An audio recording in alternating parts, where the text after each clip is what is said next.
Hey guys, it's Ishika, and I will be making a video on how to find and examples of volunteering opportunities and other extracurriculars that you can do.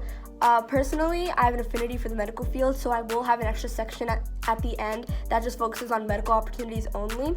But throughout the video, I will give other examples that are not only like medical oriented and, just ways to get involved. So even if I don't list an example, I'll be telling you methods on how to find these places that I found, so that way you can get involved with things that you're truly passionate about. I truly feel that volunteering shouldn't be done because you have to, and even if you do have to, you should really find something that you like, because that's really how you develop your interest, and that can, help you pick a college major. So just to make it easier for everybody, over here I'm going to put like a sheet thing that says like where to skip to in the video if you're looking for a specific thing. So let me put that right here.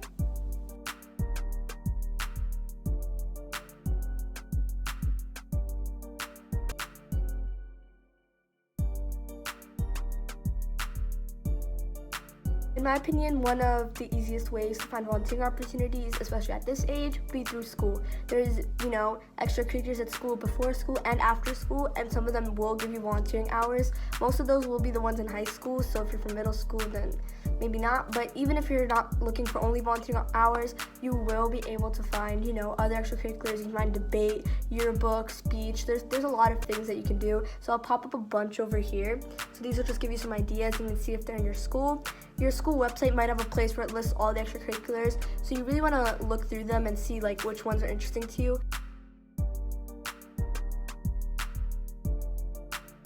Next category is through organizations and things that are already well established that they're always searching for new volunteers. So I will put some examples over here.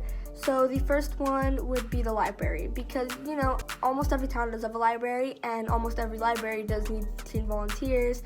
So they usually do take people as early as like 13 or 12. So that's a great way to start getting involved. And you don't only have to do like putting books away or something like that. Like I know when I volunteer at the library, I've like taught a math program to children or something. So you don't only have to be limited to books. So if you're thinking, oh, I gotta go to the library, I'm not interested in like shelving books, that's not the only thing for you to do there.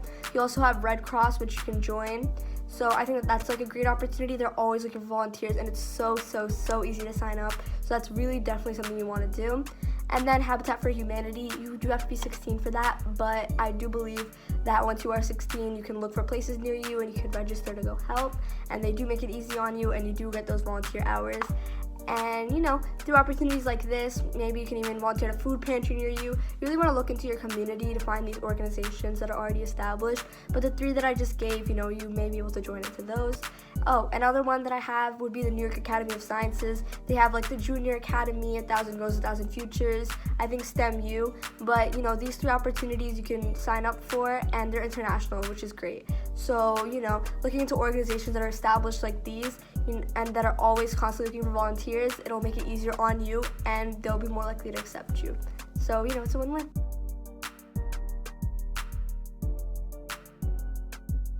The third one, and my personal favorite way to get involved that I only found like half a month ago, is volunteering through student-run organizations.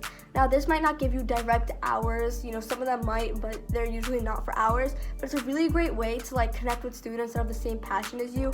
And I found that if you talk to students like that, they'll give you even more opportunities. So that's really a great way to start building more opportunities for yourself, and building your network, getting to know more people. So on Instagram there's a whole network, you just have to be able to find it. So you can look up a couple organizations. I'll list a couple here, and I'll list their Instagram handles. So we have Simply Neuroscience, we have STEAM On, we have NANA Foundation. There's all of these various examples, and by just getting involved in all of these, we're able to make a difference as a student. And since they're student run, they'll really understand and won't be so hard with like deadlines.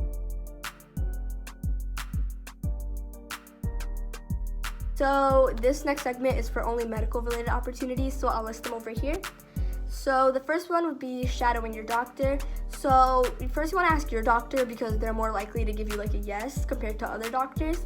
But if they do say no, it might not be because they don't like you or something. It might just be a confidentiality purpose. So then you want to call up other offices, and you want to ask if you can shadow, and if they ask for your contact information, you can give it to them. When you call them, you want to state your name, you want to state what grade you're in, because there are age requirements.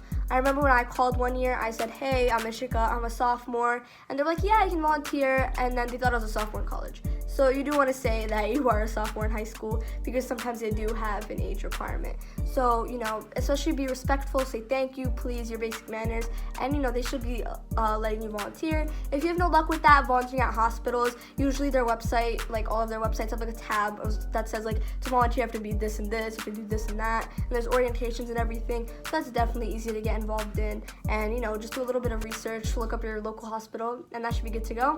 Then you have nursing homes, you have animal shelters. So with this, you want to contact the nursing home, contact the animal shelter, say, hey, do you guys like have volunteers or stuff like that, and ask them if you can volunteer, and chances are they'll say yes. So that's another place you can go volunteer. And then lastly is the EMS, EMT. So for that, you for the most part have to be 16, but that's a really, really great experience if you want to go to the medical field, because you're able to actually see these emergencies and everything, and that for sure will give you many, many, many hours. So that is definitely a very cool experience you want to try. I'm 15, I'm waiting for when I can go do that. So definitely these opportunities, at least one of them should work out for you, and that way you can get some medical exposure.